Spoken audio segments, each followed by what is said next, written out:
In this video, we will discuss the solution to exercise set 1 on the substitution rule or the chain rule for integration. Problem number 1, integral of sine x plus secant x over tangent x dx. What we do here is we can separate into two fractions, sine x over tangent x dx plus integral of secant x over tangent x dx. And then the sine x over tangent x, okay, we can write this as sine x times 1 over tangent x dx plus the same thing here, we can write as secant x times 1 over tangent x. We can write in terms of sine and cosine. The 1 over tangent can be written as cosine over sine.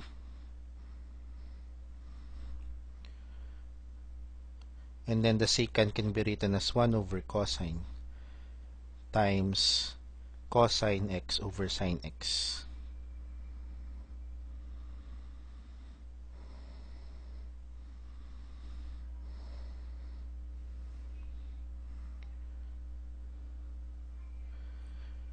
So we can cancel the sine x here, we can cancel the cosine x here. So we have here integral of cosine x dx plus integral of 1 over sine x dx. So we can integrate the cosine x. 1 over sine x is cosecant x. So this is sine x plus integral of cosecant is ln absolute value of cosecant x minus cotangent x plus c.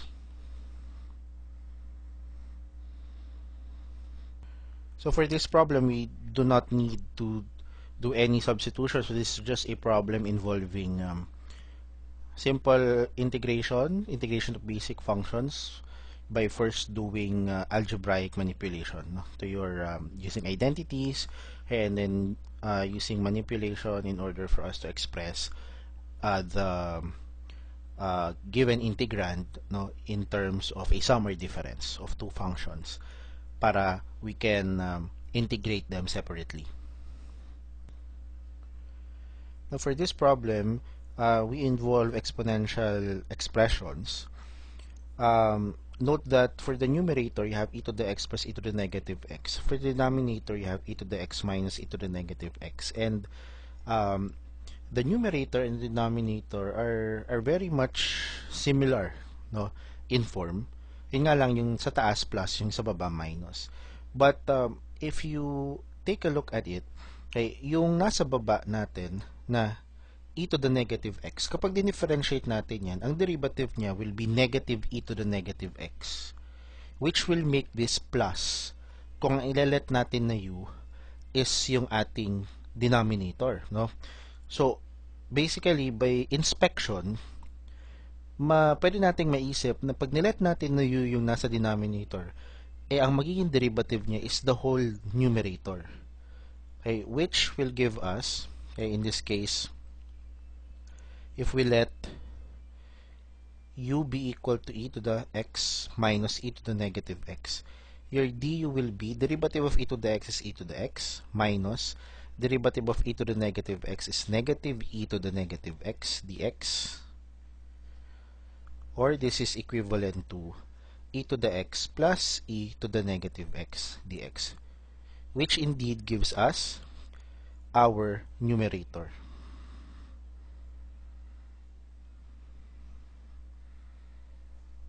So we can write this as integral of du over u, which is ln absolute value of u plus c, but u is e to the x minus e to the negative x, so that's ln absolute value of e to the x minus e to the negative x plus c.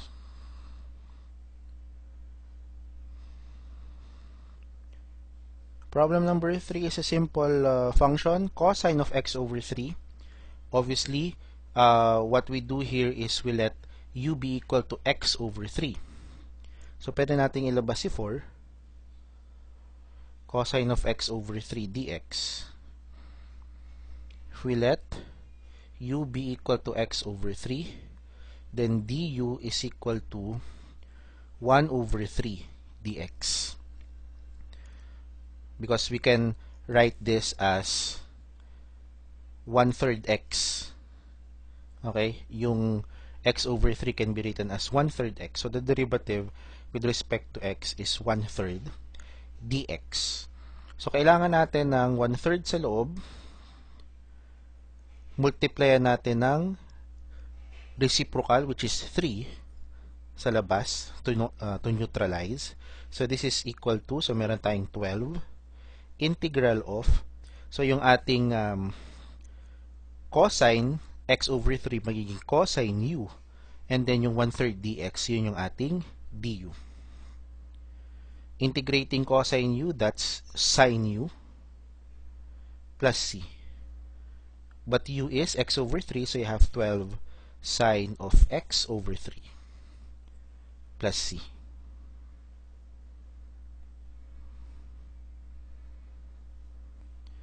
Okay, for number 4, we can bring out the 4, 1/4 rather. Okay, dahil constant lang siya, we can bring out the out of the integrand. Then you have x e to the 2x squared dx. So, anong pinaka possible na gawin nating u dito? That will be the exponent, okay, of e, which is 2x squared. So, let u be equal to 2x squared du is 4x dx. So you need 4 inside, multiply outside reciprocal, that's 1/4. So upon substitution, we'll have 1 over 16 integral of, okay, so 4x dx is your du, e to the 2x squared becomes e to the u, and integral of e to the u du is e to the u. So this is 1 over 16 e to the u plus c. But u is 2x squared, so you have 1 over 16 e raised to 2x squared plus c.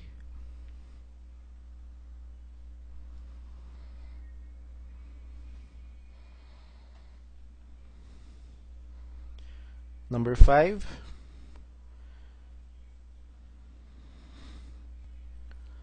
So I have here two terms, negative of x all over x squared plus pi and then plus 2 dx. So wala tayong problema dito sa 2, integrable tong part na to.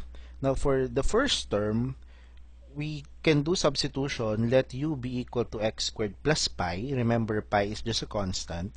So your du is 2x dx. So for this part, okay, which we can rewrite as integral of negative x over x squared plus pi dx plus integral of 2 dx. Kailanganin natin ng 2. Okay? So, yung negative, pwede mong ilabas, no? So, we can just write this as negative of.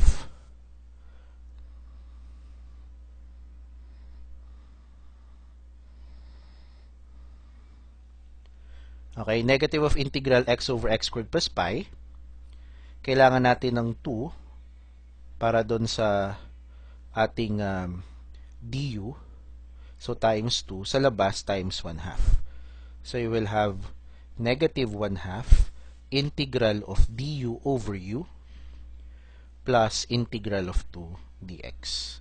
This gives us negative 1/2 ln absolute value of u plus 2x plus c. But u is x squared plus pi, so you have negative 1/2 ln absolute value of x squared plus pi plus 2x plus c. For number 6, you have the integral of cotangent of the square root of x plus 1 all over square root of x plus 1 with respect to x. So here, obviously, we have a square root of x plus 1 inside the cotangent. So, yun yung pinaka logical na gawing u. Okay? So, we let u be equal to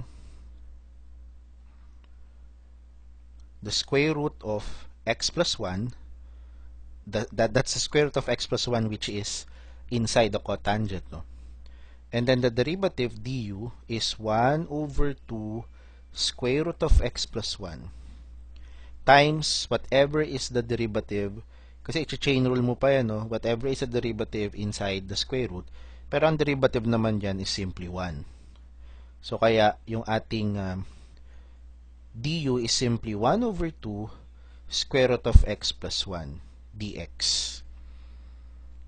So going back to our given, you have here integral of cotangent square root of x plus 1 all over square root of x plus 1 dx. Basically, kulang tayo para kay du, kulang tayo ng 1/2 sa loob para magkaroon tayo ng 2 square root of x plus 1 sa denominator. And then we neutralize that by 2 outside. So upon substitution, you'll have here 2 integral of cotangent u du. And what's the integral of cotangent u? That's ln, absolute value of sine u, plus c. But u is square root of x plus 1, so you have 2 ln, absolute value of sine of square root of x plus 1, plus c. For number 7, you have here 5 raised to x all over 5 raised to x minus 1 quantity squared dx. So, sa denominator, meron kang 5 to the x minus 1 na nasa loob ng squared. Okay?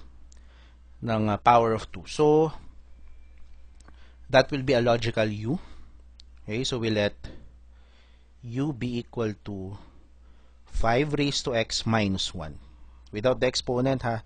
Only the inner function. So, the derivative du is 5 raised to x ln 5 dx. So, that's the derivative of an exponential function in the form a raised to u. So, yung ln 5, constant lang yan, no? Kulang siya actually sa du natin. So, kailangan natin ng ln 5 sa loob. So, we will just modify this. Pwede natin siyang multiplyan ng, okay? Pwede nating multiplyan ng ln 5 sa loob. And then sa labas, multiply natin ng reciprocal 1 over ln 5. So upon substitution, we will have here 1 over ln 5 integral of du over u squared. So this one, you can solve using power rule. Gawin mong u to the negative 2 du. So that's 1 over ln 5 u to the negative 2 plus 1 over negative 2 plus 1 plus c. So that's 1 over ln 5 times u to the negative 1 over negative 1 plus c. Or this is simply negative 1 over ln 5. Multiply mo na yung negative 1 sa denominator na yun over 1 over u, but u is 5 raised to x minus 1 plus c. So we can write this way, or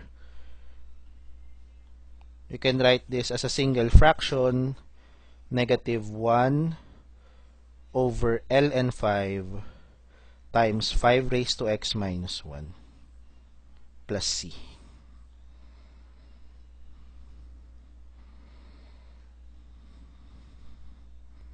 For number 8, you have sine theta times the fifth root of cosine theta d theta. So, meron tayo ditong obvious na inner function, which is cosine theta. Nasa loob siya ng fifth root. So, if we let u be equal to cosine theta, the derivative is negative sine theta d theta, which is andito sa loob. Yun nga lang, kulang tayo ng negative 1. Kaya, imomodify natin yung given. Kung kailangan natin ng negative dun sa sign, multiply natin ng negative 1 sa loob, and then we will also multiply negative 1 outside. The reciprocal of negative 1 is also negative 1. Okay? Kaya hindi obvious na reciprocal yung ating multiply outside. But the thing is, when you multiply negative 1 inside, para Equivalently, ang minultiply natin is just positive 1. We have to multiply also outside by negative 1. Negative 1 times negative 1 is just positive 1. So, upon substitution, you have negative integral of fifth root of u du. And then we use power rule. Negative integral of u to the 1/5 du. So this is negative u to the 1/5 plus 1 over 1/5 plus 1, or that's negative, so may plus na dito, no?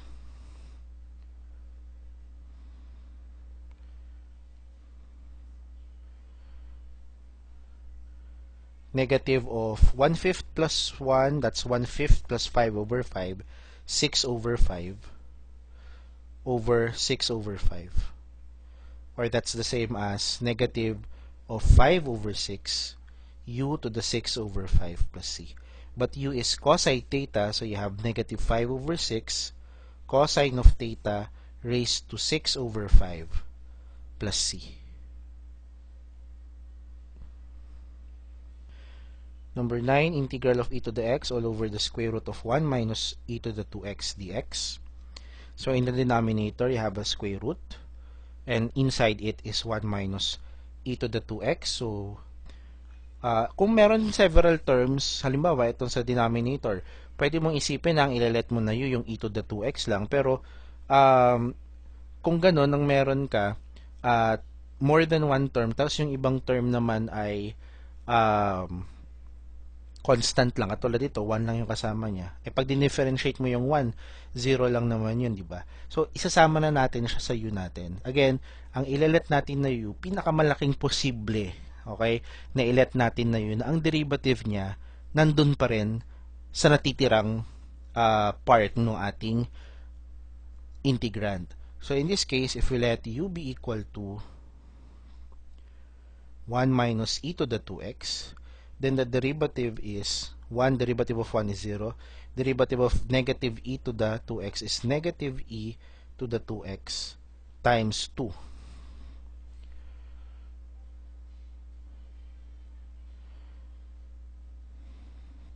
Now, just a correction dun sa given, the numerator should be e to the 2x, no, not e to the x only. So, e to the 2x. So, our u is 1 minus e to the 2x. Your du is negative e to the 2x times 2 dx, or we can write this as negative 2 e to the 2x dx. So, ibig sabihin dun sa given,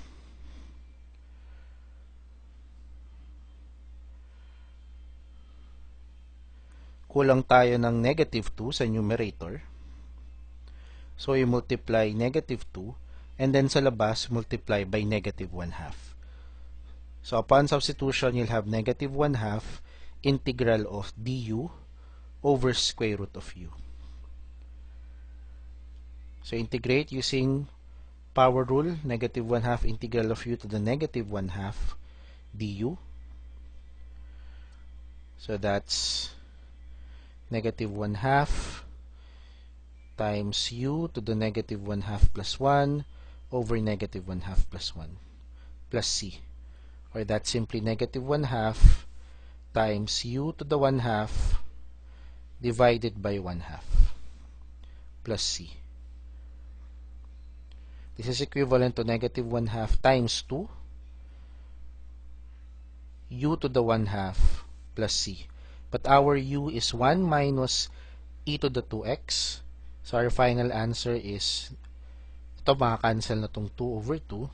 Our final answer is negative 1 minus e to the 2x raised to 1/2 plus c.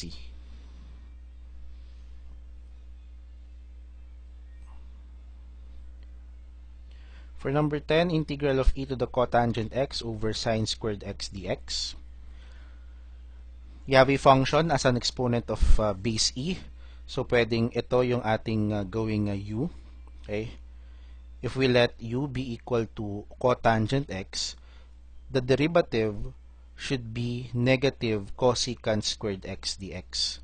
However, wala ka naman nakikitang cosecant squared dito sa ating given. But, take note that by identity, 1 over sine squared x is equal to cosecant squared x. Because, again, cosecant and sine are reciprocals of each other. So, we can rewrite actually your given function as integral of e to the cotangent x times cosecant squared x dx. Pag inakyat mo yung sine squared, actually, cosecant squared siya. So, kailangan mo na lang ng negative sa loob and then negative 1 sa labas para makompleto si du. So, we will have here negative integral of e to the u du. And that's negative e to the u plus c. But u is cotangent, so you have negative e to the cotangent x plus c.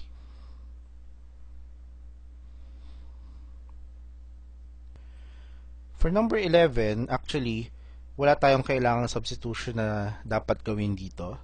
Ang obvious na approach dito is to replace, recall that cosecant squared x is equal to 1 minus sine squared x from our Pythagorean identities. Now, bakit ito importante? It's because if we replace 1 minus sine squared x, i-replace natin si cosine squared x ng 1 minus sine squared x, and sa denominator, meron tayong 1 minus sine x. Familiar yung magiging approach natin dahil yung numerator, difference of two squares. Tapos sa denominator, you will find one of its factors, of the numerator. Pag finactor out kasi natin si numerator, you have 1 plus sine x times 1 minus sine x.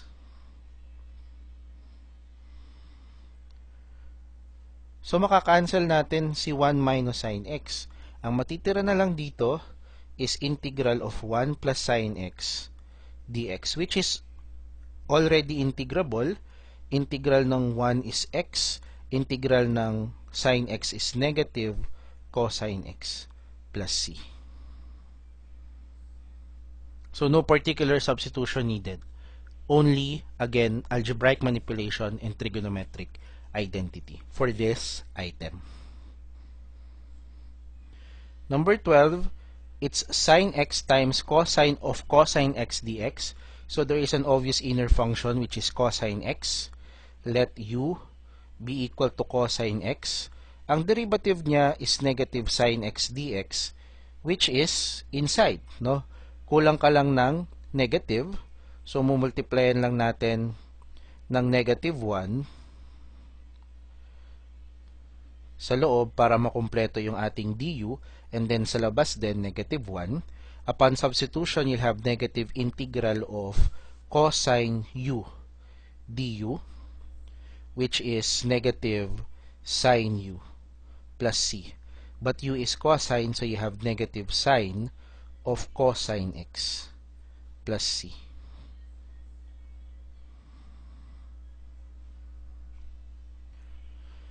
For number 13, sa denominator, meron kang t minus 3 na naka-raise sa second power. So, dito parang wala tayong ibang choice, kundi ang ililet na u natin ay yung t minus 3. Kasi wala ka namang pwedeng gawing iba dyan, Dahil kung i-expand mo yung denominator, wala ring mangyayari. Kasi sa numerator, meron ka lang one term, monomial. So, meron ka lang monomial. So, there's no other way to do this but using substitution. Now, ang proper substitution na pwede natin gamitin is let u be equal to t minus 3, yung nasa loob ng squared dun sa denominator natin. So, the derivative is dt. Okay? Only 1. Okay? 1 dt.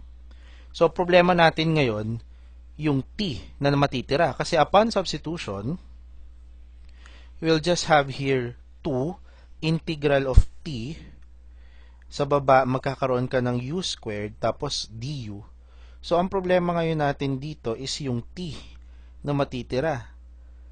Okay, so just like what we discussed in our conference, ito, you can express this as t equals u plus 3.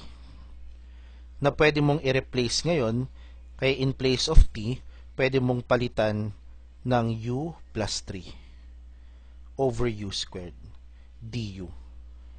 So ngayon, sa numerator ngayon, yung ating binomial, and then denominator, meron ka lang monomial u squared. So pwede natin yang paghiwalayin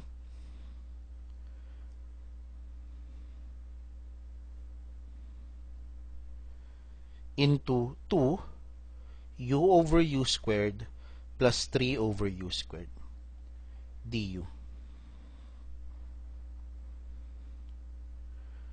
which is equivalent to the integral of, so 2 integral of u over u squared, that's 1 over u, okay, du, plus 3 over u squared. So pwede mong isulat siya as integral of 3 u to the negative 2.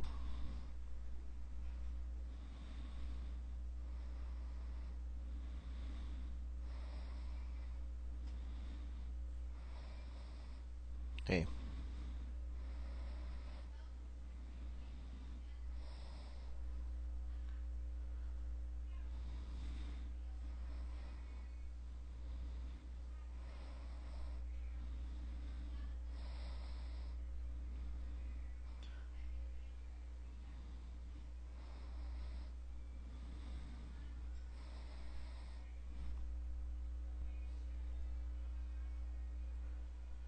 So you have 2 times ln absolute value of u plus 3 u to the negative 2 plus 1 over negative 2 plus 1 plus c.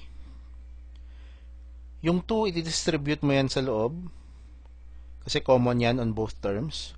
So you will have 2 ln absolute value of u plus, so you'll have here 3 over negative 1. So magiging negative 3. So magiging negative 6 to. Magiging minus 6 u to the negative 1 plus c. But what is u?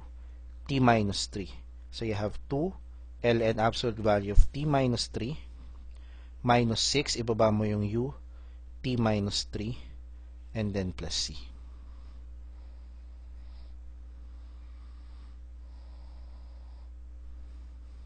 Number 14, you have e raised to 2x plus 3 times tangent of e raised to 2x plus 1. So you have here e raised to 2x plus 1 inside the tangent function. So yun yung ilalet natin na u.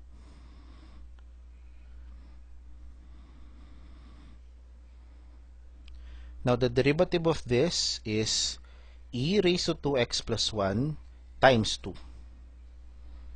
Again, the derivative of e raised to u is e raised to u times the derivative of whatever is your exponent, no? So in this case, the derivative of 2x plus 1 is just 2 dx. Now, saan manggagaling yung e raised to 2x plus 1? Dito yung manggagaling sa part na meron kang e raised to 2x plus 3. Pwede mong tanggalin yung dalawa kasi sobra ng dalawa, dapat 2x plus 1 lang yung sa du mo eh. Okay, 2x plus 1 lang to eh. Pero yung nandito sa given natin 2x plus 3.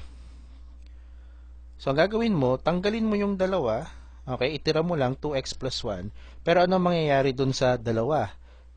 May hiwalay lang siya, magiging e squared na factor. Remember, kapag meron kang a raised to m times a raised to n is equal to a raised to m plus n. Okay? So, kaya kung meron kang e raised to 2x plus 1 times e raised to 2 equals to sa e raised to 2x plus 1 plus 2, which is e raised to 2x plus 3. So, pwede natin gawin yan. So, itong e squared ngayon na to, pwede lang siyang ilabas. Pwede na siyang ilabas kasi constant lang yan eh. And then you have here tangent e raised to 2x plus 1 dx. Kulang na lang tayo ng 2 dito sa loob para kay du, and then 1/2 dito. So you will have here e squared over 2. Okay, remember kasi may nilabas na tayong e squared din.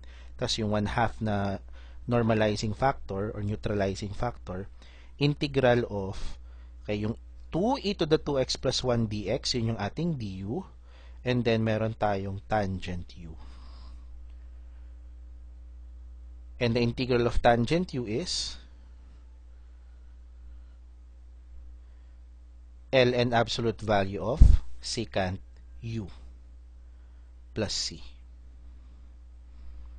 But u is e to the 2x plus 1, so you have here e squared over 2, ln absolute value of secant e to the 2x plus 1 plus c.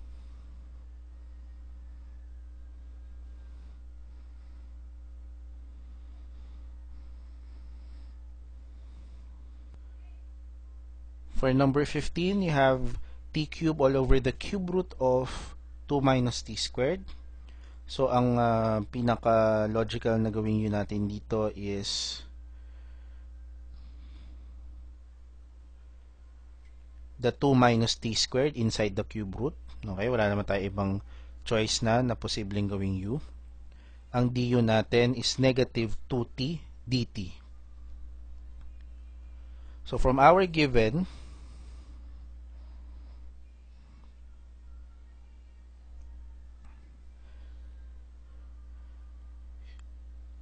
yung ating t dt ay manggagaling dun sa t cube. So, pwede nating isulat ito as t squared times t all over cube root of 2 minus t squared dt. And then, yung negative 2, multiply natin sa loob, tas negative 1/2 sa labas. So, upon substitution, you will have negative 1/2 integral of t squared du over square root, cube root rather, of 2 minus t squared, that's u, no? Cube root of u.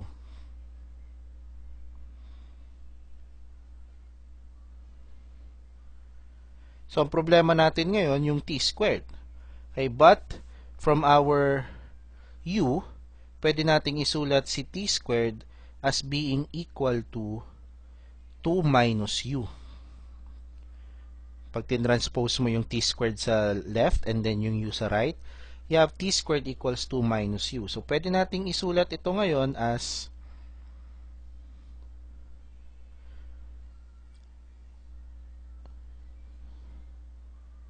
negative 1/2 integral of 2 minus u over cube root of u du. And since monomial na lang yung nasa denominator natin, sa numerator meron tayong binomial, kaya pwede natin ngayong i-express to as negative 1/2 integral of 2 over u raised to 1/3, yun yung cube root of u, minus u over u raised to 1/3 du.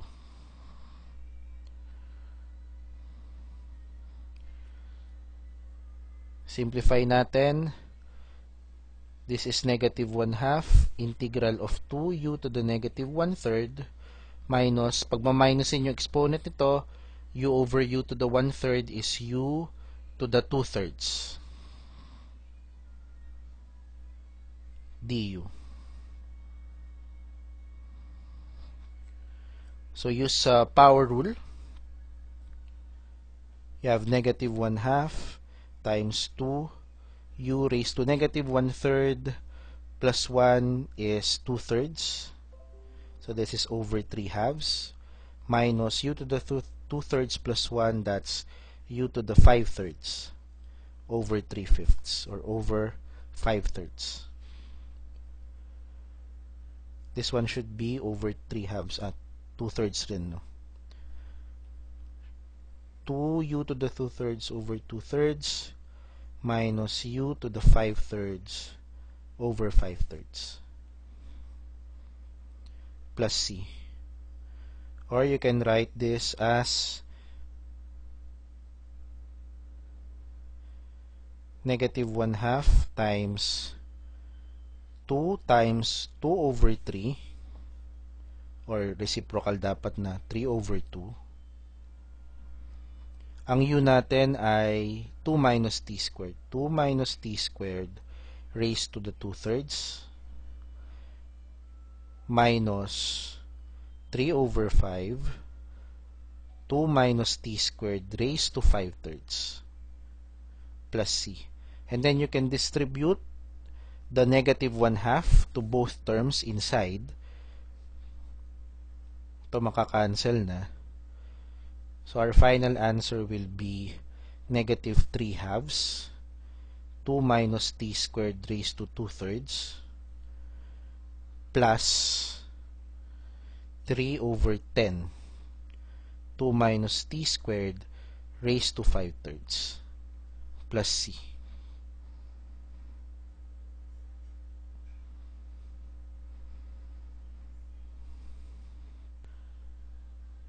Number 16, e raised to x plus e raised to x times quantity 2 plus 2 e raised to x dx. So you have here x plus e raised to x in your exponent. So yan ang pinaka-logical na gawin nating u. Let u be equal to x plus e raised to x. du is 1 plus e raised to x dx. However, yung meron tayo dito is 2 plus 2 e raised to x dx, na pwede naman natin yang i-factor out yung 2. Pwede yang isulat as 2 times 1 plus e raised to x dx. So, yung 2 dito, pwede mo nang ilabas ng integral yan. 2 integral of e raised to u, and then the 1 plus e to the x dx is simply du. So that's 2 e to the u plus c, but u is x e to the x plus e to the x, so you have 2 e raised to x plus e to the x plus c.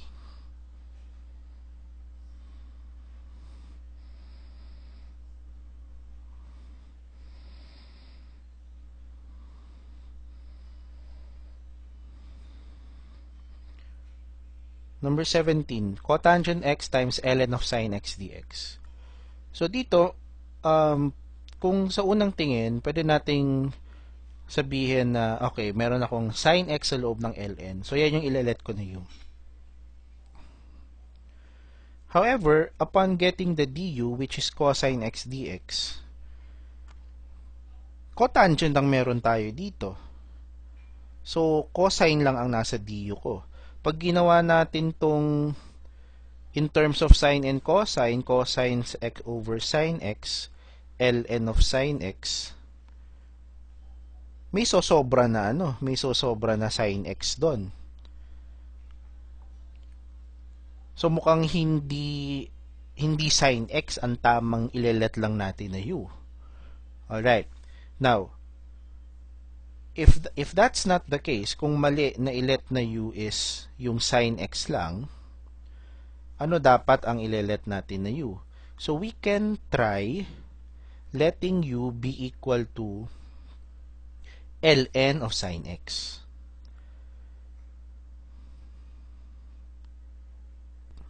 If we let u be equal to ln of sine x, du is, ang derivative ng ln, recall that the derivative with respect to x of ln u is 1 over u du dx.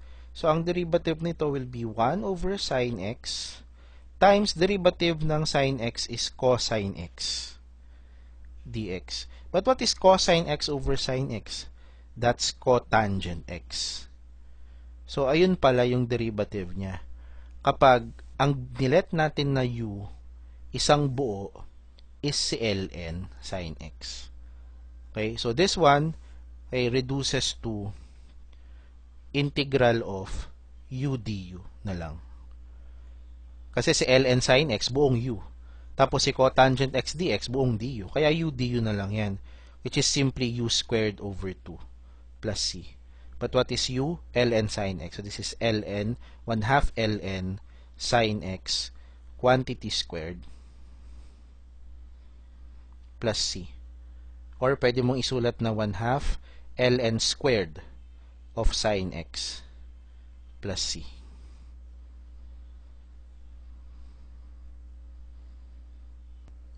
Number 18. So dito wala tayong obvious na inner function, walang exponents, walang outer exponents, walang function within a trigonometric function or inside an ln or whatsoever, but you have a fraction. Okay, so kung wala ka ibang choice at wala ka nakikitang inner function na meron tayo, ang best way is to let u yung ating denominator. So let u be equal to w plus 2. So ang ating du is dw.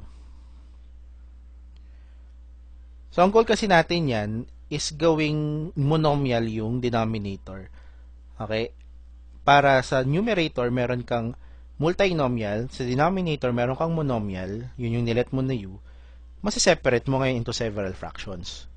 Okay? So kung ang u natin w plus 2 yung nasa denominator, sa numerator, syempre may matitira kang ano dyan, no? W na variable.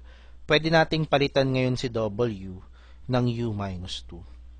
So upon substitution, you will have integral of 3 times U minus 2 minus 1 all over U du. Or that will be integral of 3U minus 6 minus 1 over U du. That's integral of 3u minus 7 over u du, which simplifies to 3u over u minus 7 over u du.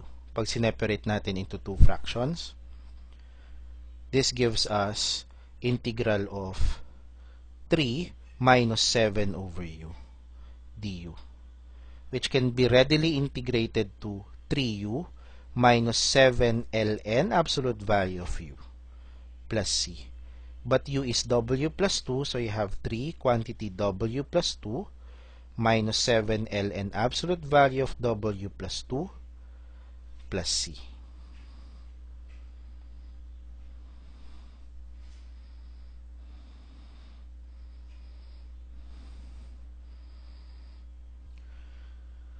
For number 19, you have 1 all over 2x plus 1 times ln of 2x plus 1.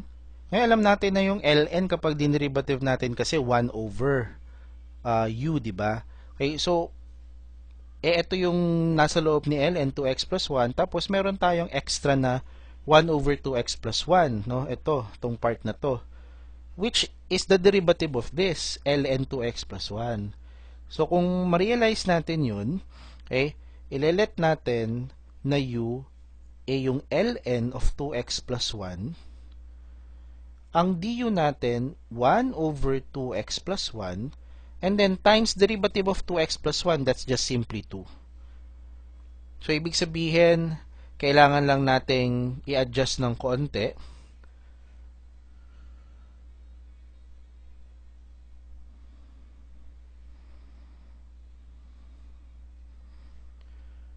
Multiply natin ng 2 sa loob and then 1/2 sa labas. So, yung 2 over 2x plus 1 dx, yun yung du mo. Yung ln 2x plus 1, yun yung u.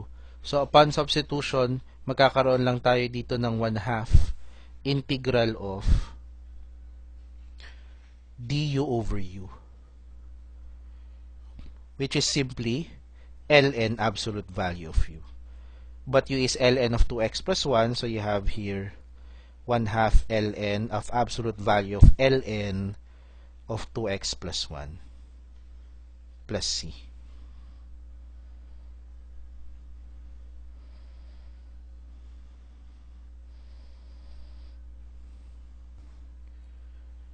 For number 20, pwede muna nating i-factor out si square root of x from the denominator. We can rewrite this as integral of dx over square root of x times square root of x minus 1. Ba't natin ginawa yun? Para magkaroon tayo ng ilelet na u. Kasi kung ganyan lang na form, mahirap makita kapag ganito lang na form. Mahirap makita yung substitution.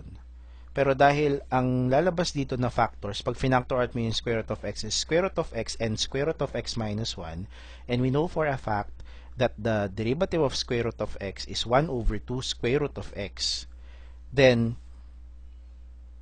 itong portion na to, okay, pag nilet natin na u, itong mas maraming terms ang ilelet natin na u, okay, ang derivative niya will be 1 over 2 square root of x dx. Ito yun. Kulang lang tayo ng 2 sa denominator. Okay? So, mumultiply natin ng 1/2 dito and then 2 sa labas. Upon substitution, we have 2 integral of du over u. Or that will be 2 ln absolute value of u plus c, or that's 2 ln absolute value of square root of x minus 1 plus c.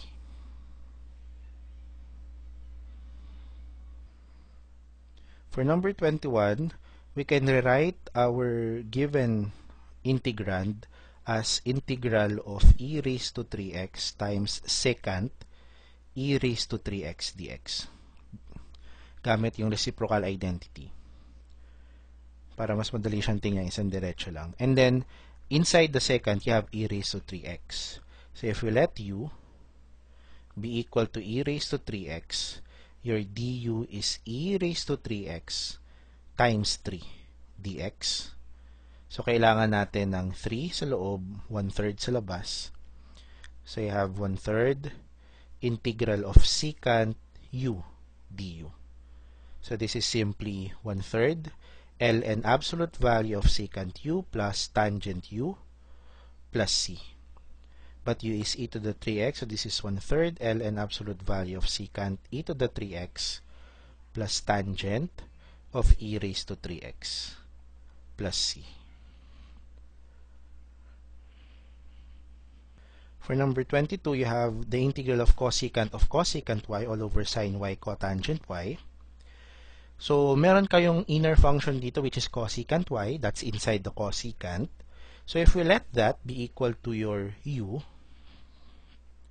cosecant y, the du is negative cosecant y cotangent y dy.